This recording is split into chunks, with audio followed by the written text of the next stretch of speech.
Oh, it's more than 100 days since Governor Mike Mbuvi Sonko took oath of office and promised to eradicate cartels in the city of Nairobi. In his inauguration speech, Sonko blamed cartels for running down the city and denying its citizens essential services such as efficient garbage collection, proper roads, as well as decongesting the city. Well, some residents of Nairobi are now getting impatient, blaming the governor for promising much, but so far delivering very little.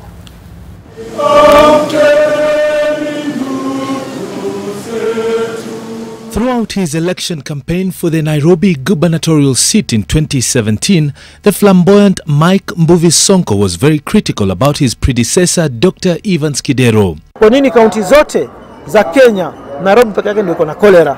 Sababu Nairobi ni chafu, ameshindwa kutengeneza sewage, sanitation Nairobi ni chafu, ameshindwa kupewa wananchi wa Nairobi maji safi. Hiyo wote ni uongozi mbaya ambayo serikali ya upinzani imepatia wananchi wa Nairobi. During his swearing-in ceremony, Sonko, now governor, made several promises to the people of Nairobi. This auspicious day marks the end of the cartels that have held the people of Nairobi hostage for many years.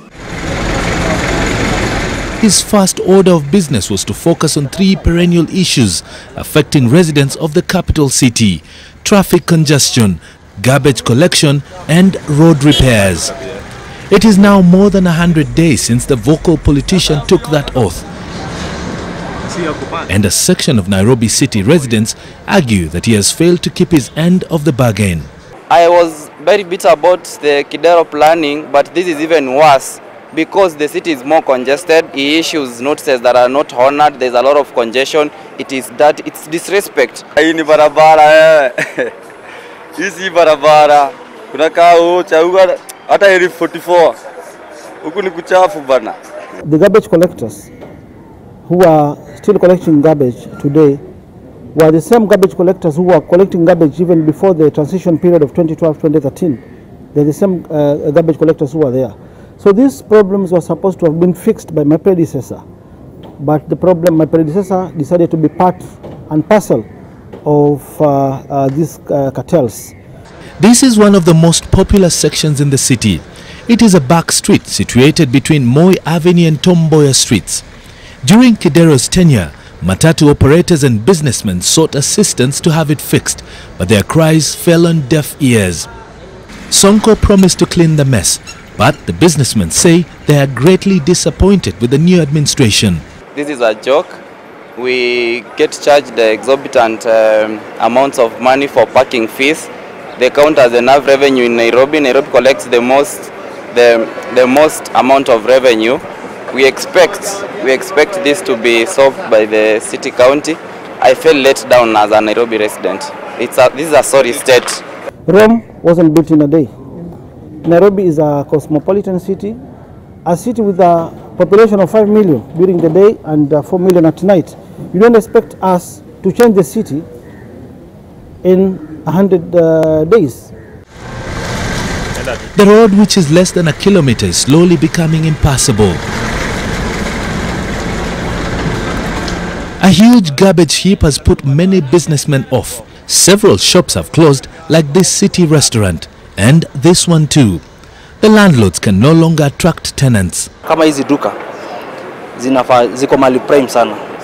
Najua hapa ni mali unafaa kuita client wako akuwe na parking, najua mfanye naye biz kwa duka na atoke so, lakini hawezi ambia mtu aje kuja na gari yako hapa. Hii kitu najua si kitu kubwa, so tunaomba tu asikuwe na laxity. Along Ronald Ngala Street, more garbage. This heap has been here for several days now. In Ngara, it is the same story. Matatu operators, passengers and passers-by are now getting used to the stench here. But it is not just the garbage that is a nuisance. Potholes within the CBD are an eyesore. Tom Mboya Street is one of the busiest roads in the capital, but motorists have become so used to lack of order despite raising concerns to county officials. In some areas like this one, which is adjacent to Du Bois Road, the potholes are widening every day. We are now procuring a modern art machinery that can be able to fix issues of roads within a few minutes. And this has been put in our procurement plan, and by the end of this quarter we will be having 2 new machines that are going to fix our roads. Ni uchafu na bado si uchafu. Hii ni maji, bomba zimepasuka baba. Alafu sasa bado kama zimepasuka na haja tu atutengezei.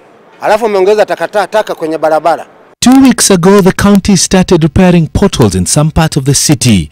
Areas such as Parklands, Lower Kabete, Spring Valley, and even sections of the CBD, like the Mwindimbingo streets, have been repaired. But residents want the exercise to be hastened up. Mike Mbuvi is ako sawa kushinda Kidero. I have trust at a perform. Babu sasa ukitizama kutoka wakati aliingia paka saizi hajatengeza hii barabara. When Governor Sonko took office, not only did he promise to have these roads fixed, but decongest the city roads as well. But many parts of the city, especially downtown, nothing has changed. The crossroads are the worst for motorists, and as a result, transporters are constantly wasting valuable time while trying to maneuver out of this mess. In the meantime, the county government says it has now devolved garbage collection to the sub-counties. The administrators will now be responsible for garbage collection within their areas, while the anti-dumping unit officers have also been redeployed from City Hall to the sub-counties. We are in the process of devolving garbage collection. We've already advertised the tenders.